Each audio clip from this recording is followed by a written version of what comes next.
Hey, this is Steve Bloom, and you are listening to the Geekcast Radio Network.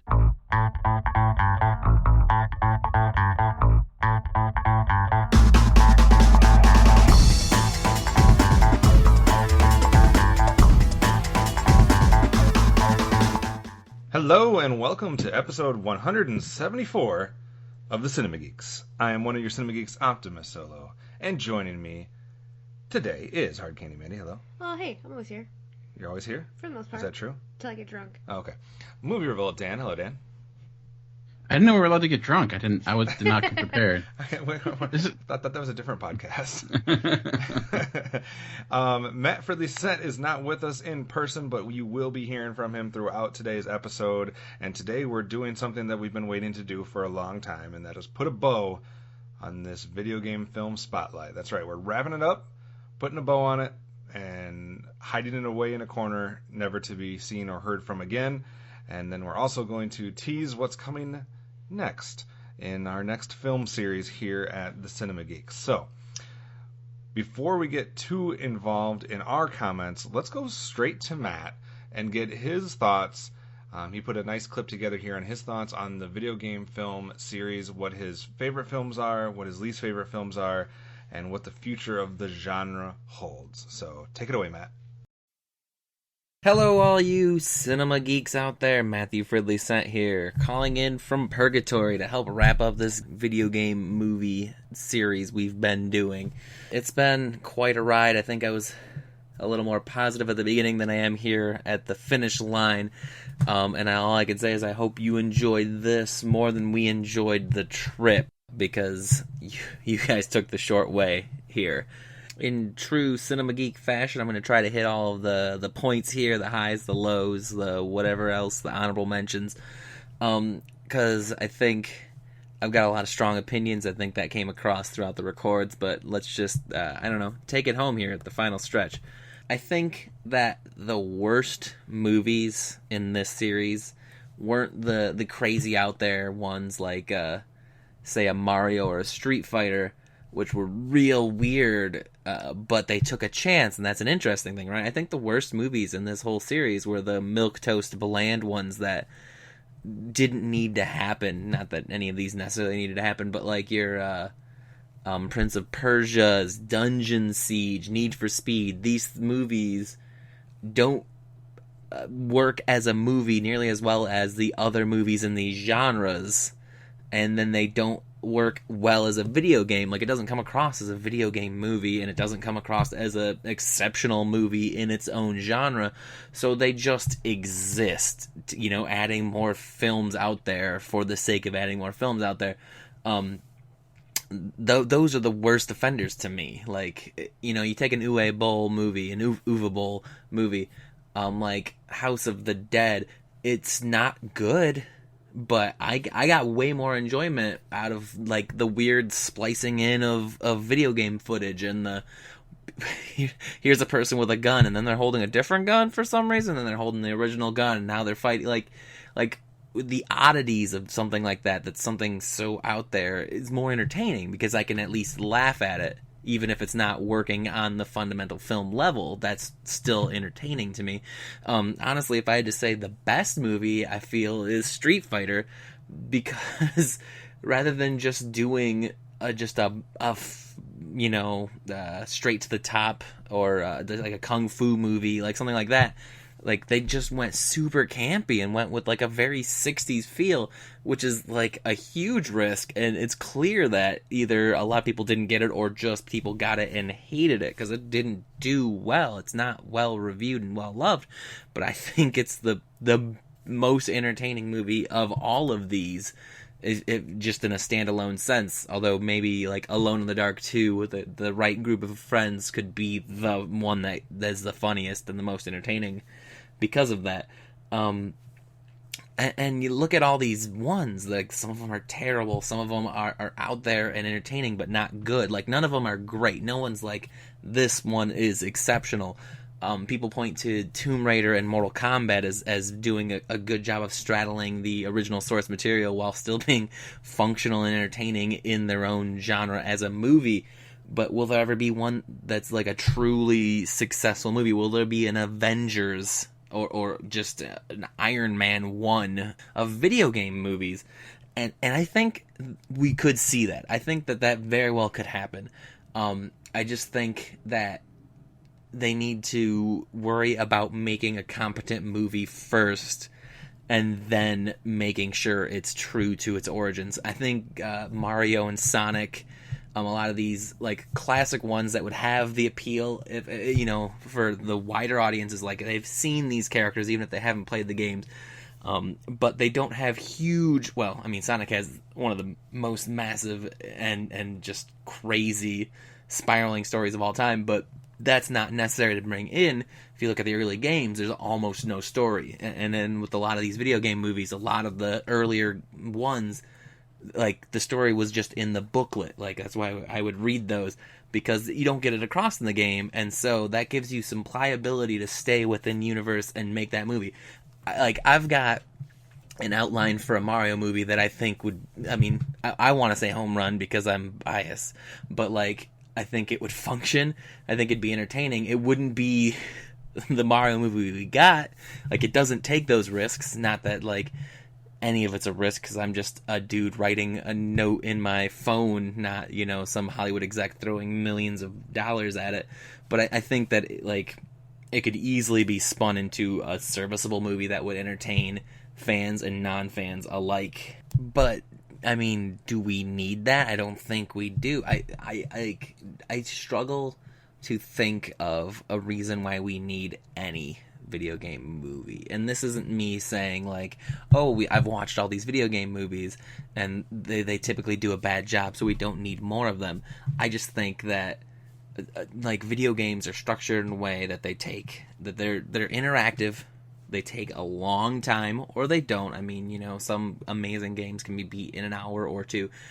Classic games, Contra, I think can be, just playing it can be beat in 50 minutes. But, why? Why would we need to take, a Mass Effect that might take you 60 hours and try to condense it down into 2? Why take, maybe a Downwell, which doesn't really have a story, but it's kind of fun, make that an entertaining movie. Video games are made to be interactive, and movies are made to not be interactive. They're two different types of media that just don't need to cross, and the crossover barrier is a lot larger than, say, a comic or a book. Comics and books and movies are way more similar than video games are. Even though video games might seem, since, they've got the sound, they've got the moving pictures that comics and books don't have. But the way that a story is structured is entirely different. I think maybe you could take a video game and maybe work it, into a TV show. But, again, why would you? You don't need it. The world doesn't need that, and it still takes away the interactivity, even if it could solve the problem of length. So I don't need more video game movies. We're going to get them. We're always going to get them. We've got, 5 in the last year or two between, Angry Birds and Assassin's Creed and the Tomb Raider. I don't need to list them. You guys all have Google. They're going to keep coming. I'm not saying stop. And if you enjoy them, great. I'm glad you can find media that you enjoy. But we don't need them. And I'm not going to push for them. Especially after this, right, guy? Right? Uwe Boll, give him the money to make movies. No one else needs to make them. I'm rambling a bit, so I'm going to toss it back to you guys, the GCRN studios. I cannot wait to hear what you all have to say about these good video game movies. All right, so Matt, interesting thoughts here. I think most of us are going to agree with most of what you said there, but we'll see how it goes here. Obviously, Matt had mentioned that his worst movies were not things like Mario or Street Fighter, because he said even if they couldn't be taken serious, at least they were taking some chances and doing some things maybe from a unique standpoint, etc. He thought the ones that he liked the least were more so what he called the milquetoast, bland, unnecessary films like Prince of Persia, Need for Speed, and he mentioned Dungeon Siege as well. He said even something like House of Dead he could at least enjoy for its unusual oddity, laugh at the film with a group of people entertainment value, where he didn't feel like he could do that with Prince of Persia and Need for Speed and the like. So before we move on to what films he liked and the genre, let's get your guys' take on the worst films, and if you agree or disagree with Matt. Dan, we'll start with you. What is your take on what was kind of the worst of the worst that we saw? For me, the worst of the worst, and I kind of agree with him a little bit, but the one movie for me that bucks that trend, that wasn't necessarily boring, was just god-awful in every way possible, was Postal. Legitimately, now I have an answer to the worst movie I've ever watched. Before I had a few, now it's definitely just going to be that. It was just aggressively bad, and the worst part was it was like trying to be like edgy and trying to be like this UA bull, like getting back at his critics, but in trying to be offensive. But it was at times inoffensive or so transparent. It was just plain awful. I never had any intention of seeing. I can't think of his name right now, but the guy from Talk Radio and Kids in the Hall naked ever. I didn't know a desire to see that ever. So that to me was far the worst. I thought like the ones that I enjoyed the most were the ones that didn't execute everything properly, but had at least interesting ideas. Like I thought Silent Hill, out of all the movies that we went over, there was problems with it, but there were pieces within it I thought like impressed me more. What it got right, like it actually, isolated, was impressive amongst just the craziness. But I don't disagree that there are those movies that are so just bland and forgettable. Like I forgot we even talked about Wing Commander. Like that movie I remember nothing about except for the scene where it's like they're unnecessarily killing someone that they could easily help. It's just so forgettable. But So I kind of agree with there are a few that go against it for me, that are just so bad, like that they're not that even in their blandness or just overall. Like House of the Dead, I thought there were just moments in that just hurt me to my core. Similar with Blood Rain, I can enjoy them, I guess, a little bit ironically. I going back at Mortal Kombat, I think I was a lot more forgiving of that due to nostalgic purposes. But there were some films that ended up being better than I remembered, like viewing Street Fighter, it's more as a comedy. I ended up enjoying it a little bit more because you realized it was not, even though Jean-Claude Van Damme was taking himself seriously, I felt like the rest of the movie wasn't. But yeah, I don't know. I kind of rambled there, but yeah, basically my thoughts. Ultimately, for me, the worst was Postal, and the one that was at least the most interesting to watch was Silent Hill. I think you guys both hit on a couple things. For me, it came down to like almost compartmentalizing when we're going through this, because it's like none of them are great. So when I'm trying to like break it down, for me, there's kind of 4 different groups of films, or 3, I guess. But there's like you guys talked about, there's those Uwe Boll films that are just beyond explanation. Like there's no way they're good in any way, but you might find them entertaining if it's like Bad Movie Night or something of that nature. So you have those types of films, and then you have like the cheese factor that we get from like a Double Dragon, a Super Mario Brothers, Street Fighter, maybe even some Mortal Kombat. So you have like that group, and then you have those films that seemed like they were trying to take themselves serious as like the third group, and then within that group you had ones that mildly succeeded, maybe. And then you had those that were just awful and were still taking themselves serious. And to me, it's a toss-up between those movies like House of the Dead, Alone in the Dark, and Blood Rain, which are just awful films, but you're not sure if they were really meant to be good. I mean, I know Uwe Boll thinks they're good, but like nobody could really take those serious. And then you have those like you guys were talking about, like Need for Speed, Doom comes to mind. I remember I was not expecting to dislike Doom as much as I did. Like that was the first one I think that we came across that I was like, this is not one of those like just ridiculously bad movies because it's poorly made.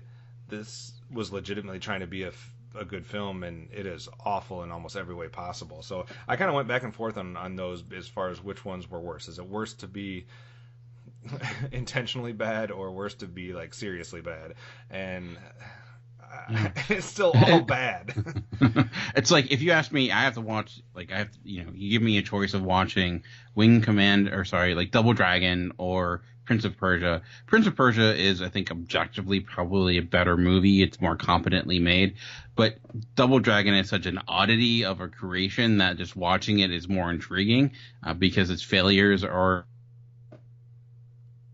so out there, where Prince of Persia is just a generic movie ultimately. So I guess it all depends on, like, if we, for the love of God, this not to happen again, but if we had to rewatch any of these, I think I would be more inclined to watch something like that than watch some of the more just like ones that weren't super bad but were ultimately forgettable. Well, for me, let's try to make a weird comparison because I like those. Like, if you put some type of random sandwich together, like you got like stuff that's not sandwich material, like you got bread and then you have, I don't know, candy and like some other random nonsense in between the two slices of bread, and you eat that sandwich, like, it's not going to be good because it wasn't composed right. You know what I mean? Like, those things don't go together, so of course it's not going to taste like a tasty sandwich. But is that worse than having a food that could be good, like a steak that's just terribly cooked? You know what I mean? So it's like, the one's not supposed to be good, so of course it's going to be bad. But the other one, like, probably angers me more because it has the potential to be good, and it's just not. So I don't know. I'm with you, Dan, though. If I had to pinpoint my number one least favorite film out of all the ones we covered, it would be Postal. Amanda, agree, disagree on what people like or didn't like, in the video game films? Yeah, I think I can agree on most of that, but I feel like for me personally, the ones that I enjoyed were ones that I had already seen and liked. I don't think I saw one that I hadn't viewed before that I ended up liking, going, oh my god, I really like this movie. But the ones that I do like, I've seen several times, and I would continue to rewatch them. But some of these, definitely, I don't even want in the house. What was worse for you, the Uwe Boll, House of the Dead, Alone in the Dark type stuff from Postal, or was it more Need for Speed, Doom, Prince of Persia, that type of stuff? I think, like, Need for Speed was just ridiculous, but the other movies, as bad as they were, I think Postal, like, definitely being the worst, House of the Dead coming up pretty close after that. Doom, I was just, like, bored with. Like, it didn't look like crap, and but it also didn't make a ton of sense either, so it doesn't pull it away much from some of the Uwe Boll movies, so I don't know, it's hard to tell. I liked the bigger production ones for sure. Okay, so which ones would you have had in your top? Like your top 1, 2, 3 films, whatever it might have been. I'm going to say Mortal Kombat, Silent Hill, Hitman. I like Max Payne and like Mario Brothers and that good stuff. Okay. Dan, I know you mentioned Silent Hill. Would that be your number 1, and what else is near the top for you? Yeah, Silent Hill would be number 1. Hitman is also 2 for me because I thought that was just like, it was a fine little like action film. Had at least a decent fight sequence where they had that like sword fight in the middle of a subway that made no sense, but it was kind of cool. And I like Timothy Olyphant, so Mortal Kombat again is up there just because I really liked that as a kid, and I think it captures a lot about what the game I enjoyed, even though the tournament didn't really make sense and it's like doesn't understand, but and also. Dead or Alive, like that ended up being it's weird and it's strange, but that one I thought like it was at least kind of fun. It was one that knew what it was and didn't take itself too seriously like some of the other stuff. Had some like awful things in it, like some of the worst CGI, but it kind of like embraced it in a way. And I think I liked him a little bit more than you guys, mostly because I thought making The Rock the villain. Spoiler, I guess, for a bad movie. I thought that was at least intriguing. It was maybe the choice didn't fully work, but yeah. And like I mentioned, the worst for me would be Postal, House of the Dead. Although we didn't cover it fully, Mortal Kombat Annihilation, because that's just awful. And then Wing Commander. Wait, DOA was that Crouching Tiger, Hidden White Girl movie, right? Yeah. I think yeah. They were like, it's where Kevin Nash played like the the dad. Yeah. And That's really why She's I already like put it out of her yeah, mind, yeah, apparently. yeah. I am going to be very similar to you guys. If I was to list off my top 4, 3 of them have already been mentioned. So my number 2 was Mortal Kombat. My number 3 is Silent Hill, and my number 4, like Dan, I thought DOA was way better than I thought it was going to be. I didn't think it was good, but it was maybe the most surprising film that we watched, because I was thinking like DOA and Postal were both going to be garbage, and one of them was, and one of them I ended up liking a little bit more for some reason. I don't know. I thought like DOA was like the poor man's Mortal Kombat, I guess. I don't know. But my number 1 was actually Resident Evil. I thought that film succeeded with what it was trying to do for the most part, and I didn't feel I thought it had enough to separate itself a little bit from stuff like Prince of Persia, Hitman, and Tomb Raider, which I guess would put somewhat in the same thing. And I'm not really someone for the more, I guess, the horror-ish type of genre when it comes to video game films, but I have Silent Hill and Resident Evil both towards the top. Amanda, you're giving me a weird look. This is your legit rankings right here on No, the that's screen? not finalized. I'm just using that as a reference. Because I was going to say, if you have Street Fighter above Mario Brothers... Oh, I do have Street Fighter above Mario Brothers. What? Yeah. And above Double Dragon? Yeah. I think those 3 are equal cheese, but I think I like Street Fighter the most out of the 3 of them, because Mario Brothers I was just so confused at the entire time. God. So Did you see it as a kid, though? yes, but no, I had no memory of it. You didn't like Resident Evil? No, I love that movie. I've seen it 1,000 times. You didn't list it as one of your favorites? I was just checking.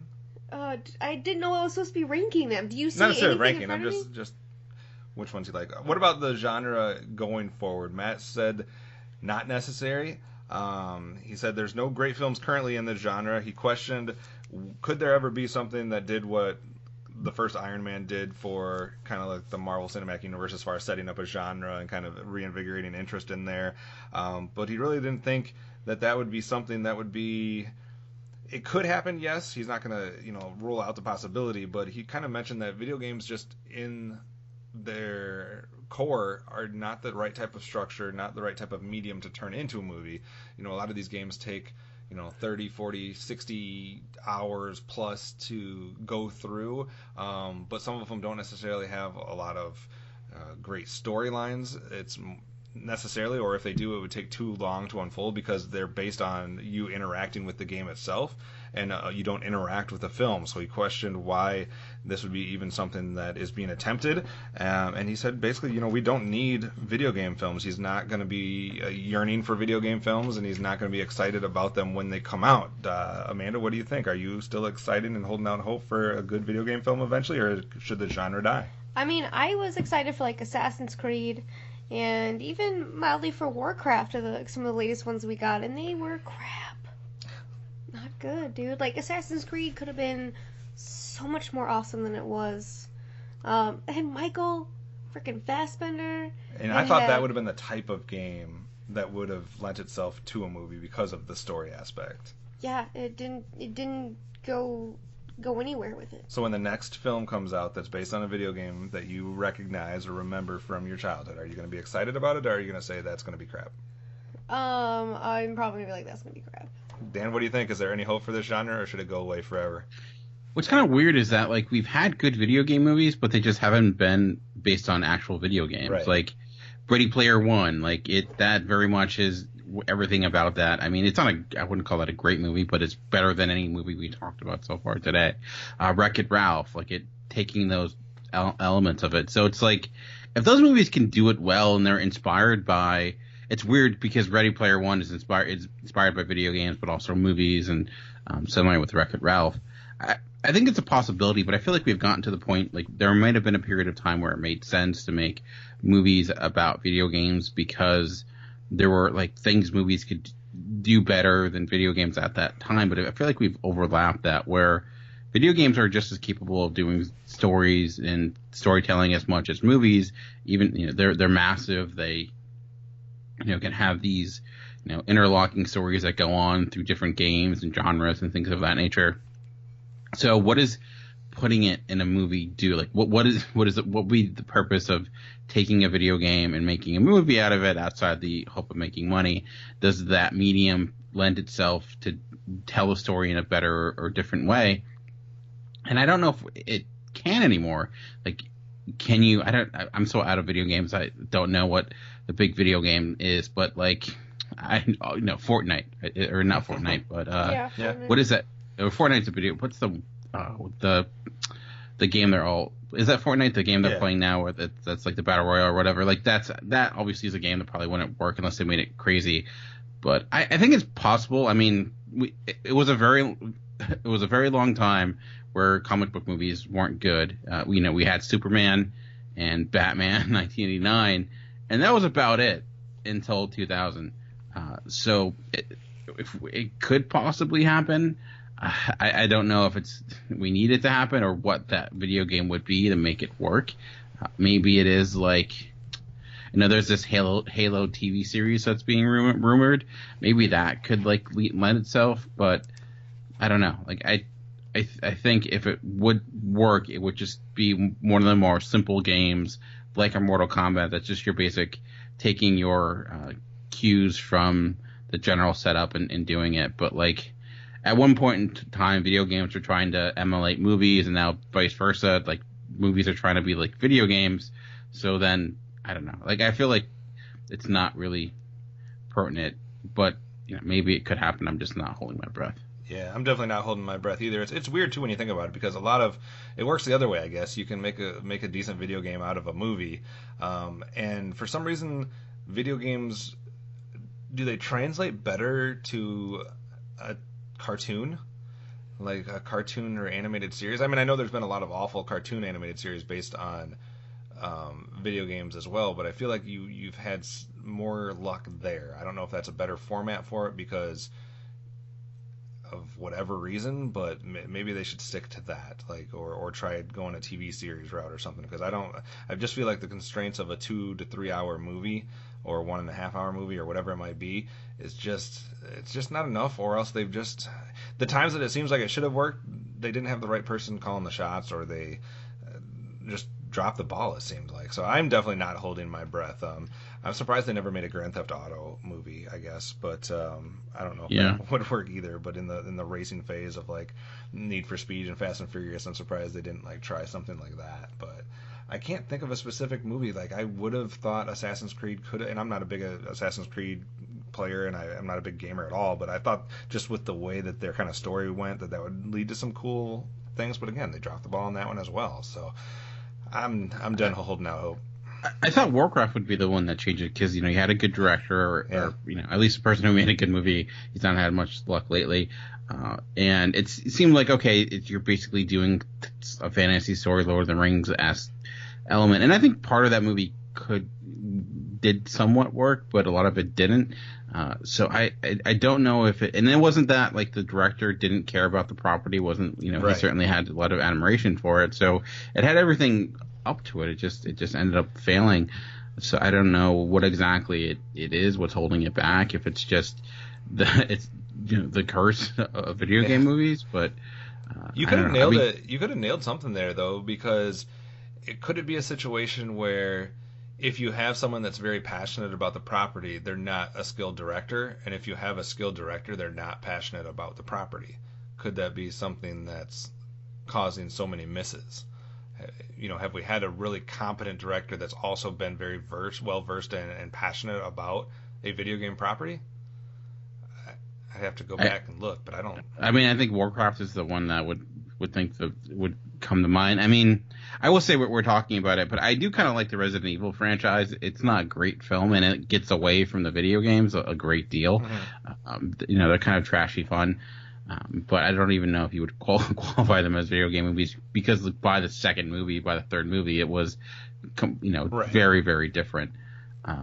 So I don't know if we feel like, Martin Scorsese's doing a Joker movie, so maybe Christopher Nolan's like, you know what, I'm going to take over and do the Half-Life movie. Maybe that could work.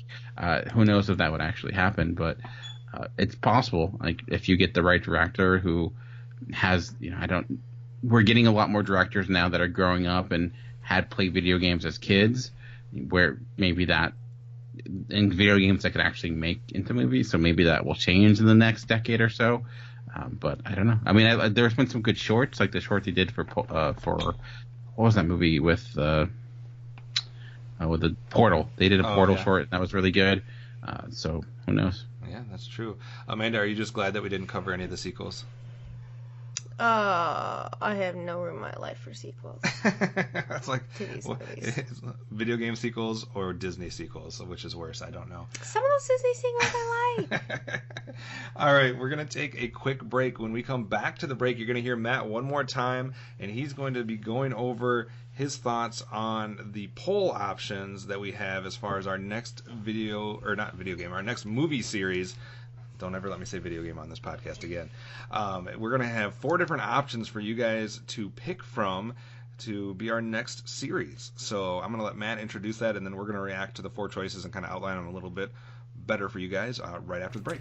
Where do we go from here, right? Like we've enjoyed ourselves so much watching these video game movies. We've gotta find something to fill that entertainment void.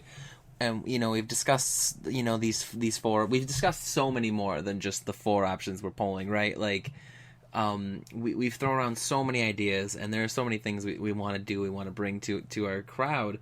But if we put up 60 different options onto a poll, the one that wins is the one that gets 2-3 votes.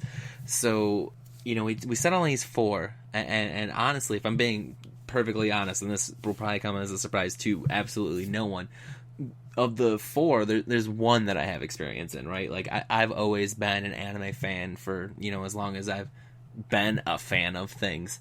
So I've seen a lot of anime, like well before Miyazaki entered my life. I'd seen things like Akira and Neon Genesis Evangelion and other classic staples of this genre.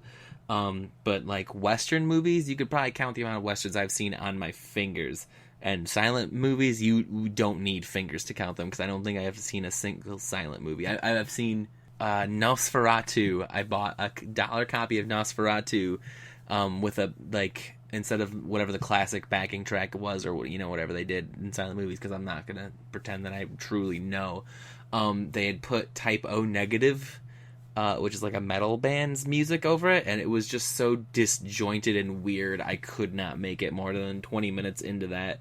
I mean, the AFI Top 100, like, I think everyone knows I haven't seen any Disney movies, so what makes you think I've seen Ben-Hur or Citizen Kane? I mean, that's number 1 and number 100. I haven't seen either of those.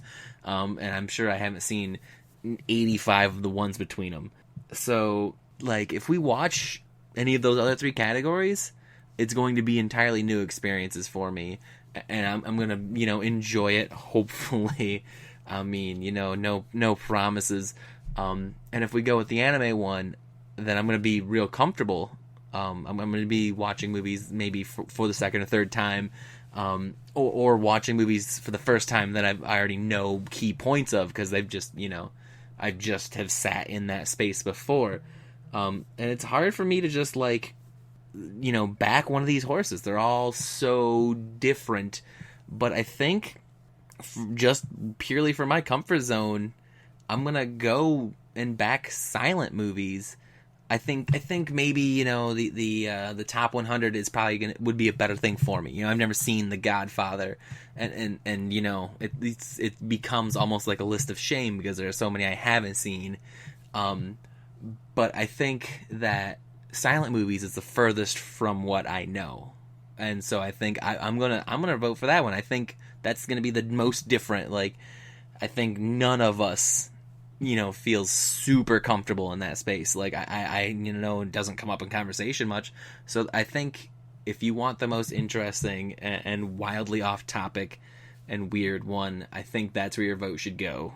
But I mean, what do you guys think? All right. Thank you, Matt, for your thoughts on the different poll options. And as you heard, let's run them down real quick, and then we'll react to our choices there. So we have 4 different film series that are up for your vote. You get to decide what we do next. All right. First one, as Matt mentioned, would be non-Hayao Miyazaki anime films. So we went through the whole Miyazaki spotlight. We enjoyed it overall. Most positive reviews on almost all of the films. So that kind of whetted our appetite a little bit, and now we're curious about what other anime films are out there that we haven't seen or that we haven't seen recently. Some of us may have more blind spots than the others on those, but there's definitely a lot to choose from there. We obviously have the likes of things like, let's see, Akira, Grave of the Fireflies, The Secret World of Arrietty, The Tale of the Princess Kaguya. So there's a lot of stuff out there that we weren't able to cover because it wasn't done by Miyazaki before. So that's one of the poll options. Second option, as Matt mentioned, would have been silent films. So most of us outside of Dan have very little experience with silent films. So, turning back the clock and seeing what that genre had to offer, and another way for a lot of us to kind of fix some of our blind spots and expand our horizons a little bit with that. Third option that we discussed was getting into westerns a little bit, because a lot of people might not have the knowledge of some of those more classic westerns, and there's a lot of different routes we can go back through there with more modern westerns. We have the spaghetti westerns, and there's a bunch of different kind of subgenres in there, so maybe picking a few here and there and exploring that a little bit.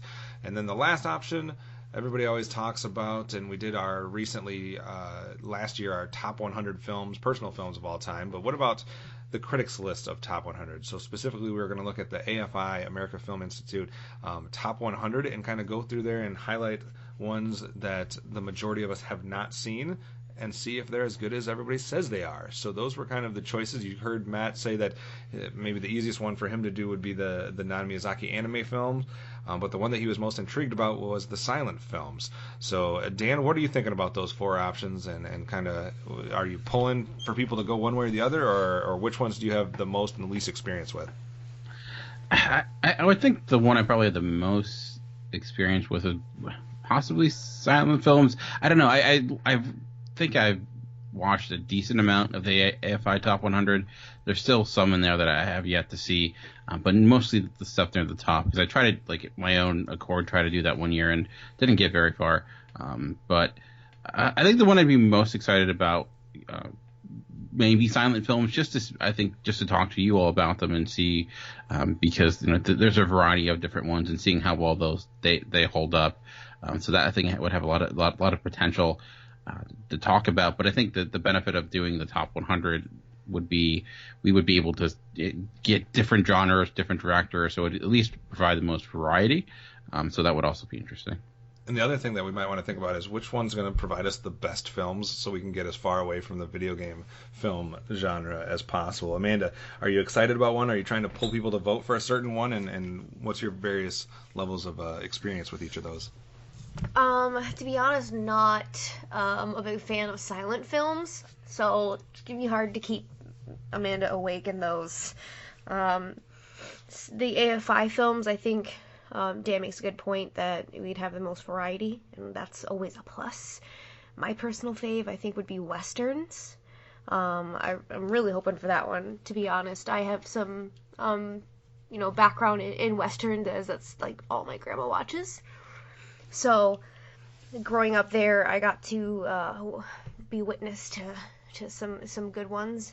And as far as the anime goes, I'm kind of like sick of it at this point. Not like sick, like I never want to watch it again, but I still want a little bit more of a break from the Miyazaki trek. Yeah, and that makes sense, since we just did the Miyazaki one. I can see some people wanting to talk about some other stuff, and we could always keep that for future reference.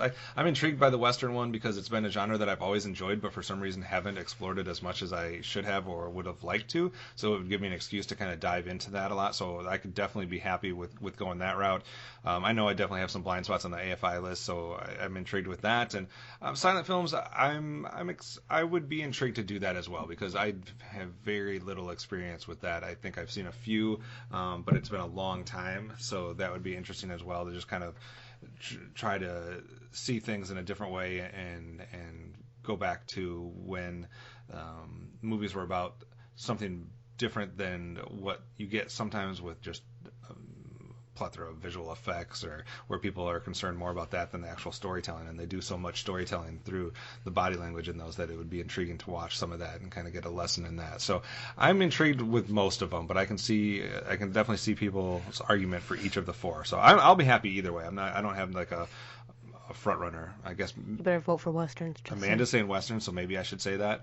But we have, it sounds like 2 people very intrigued with the Westerns, 2 people intrigued with the silent films. But we'll let the fans decide. So you guys can decide what we're going to do next, and then we'll pick, like I said, a variety of those films. We haven't decided exactly how many yet. It won't take as long to go through, hopefully, as the video game film series, so that we can add some variety in there. But that's what's headed next with the Cinema Geeks. We're also obviously going to continue and round out our Kevin Smith retrospective. We still have a few Kevin Smith films, maybe the non-traditional Kevin Smith films, I guess, when you think about it, that we could go through. It's funny, I was walking through Target the other day, maybe a couple weeks ago, and they don't usually have movies on clearance, but they've been doing this massive like remodel in our area where they're trying to get more stylized or whatever. So they've shrunk their movie section drastically, which is unfortunate. It's gone from like 5 aisles to like 1.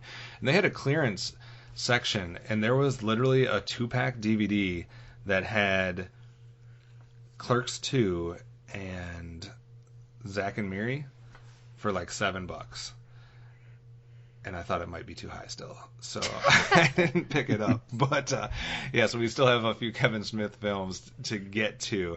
Dan, do you want to let people know what's going out lately in your other endeavors, and what kind of content, topics you're covering with the Comic Concierge? Sure, yeah. So Comic Concierge, I actually went on a little bit of a break with vacation and things like that, but I'll be going back in full force very soon with different podcasts.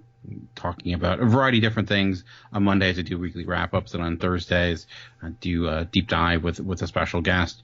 Also, I've been putting out, partially because why there's been less Comic Concierge is because I've been putting much more video content at the Geekcast Radio YouTube page, just we're trying to catch up with all these millennials and all their video stuff. So if you go to the Geekcast YouTube page, you can subscribe. You might be listening to the YouTube page as of right now because all of our podcasts are on there as well. But I've been doing comic book hauls, comic book reviews of new stuff, old stuff, original graphic novels, superhero stuff, stuff from everything in between. So if you go, I think it's Geekcast Radio is our channel, so you can check it out there. Awesome. We also have some stuff that you might want to keep an eye out for. If you are a wrestling fan, then we're going to have some interesting wrestling content coming your way in the next couple months. So we're going to have a GCR Wars tournament, which is going to feature the best wrestling tag teams of all time. And that is going to be setting the stage for later on in the year when we go to our top 100 list for 2018, which is the top 100 professional wrestlers of all time. So if you're a wrestling fan, get ready because there's going to be a lot of content coming your way here in the second half of the year. Amanda, anything you'd like to say before we close this out? Dan, I'm a horrible friend, and I still have not read the Sabrina comic. I blame my computer. It's not my fault. I beat it every day. I will force her to read that on my computer. All right, so that's going to do it for this week for the Cinema Geeks. If you'd like to talk to any of us, ask us a question, or tweet to us in any way, Amanda, they're going to tweet to you by doing what? You can hit me up at Hard Candy Mandy, eyes, no eyes. Dan? I am at Movie Revolt. I am at Optimus Solo, and if you'd like to hit up Matt and talk about his clips and what his opinions were of Tell the him video how much game you love film. Batman vs. Superman. I don't think that was anything to do with anything. You can reach him at Fridley Scent. Otherwise, you can tweet the show as a group at Cinema Geekcast. That was hard to get out. I was going to say like en masse, but then I was like, is that how you say that word? But at Cinema Geekcast. So that does it for this week. Tune in next time for another chance to listen to the Cinema Geeks.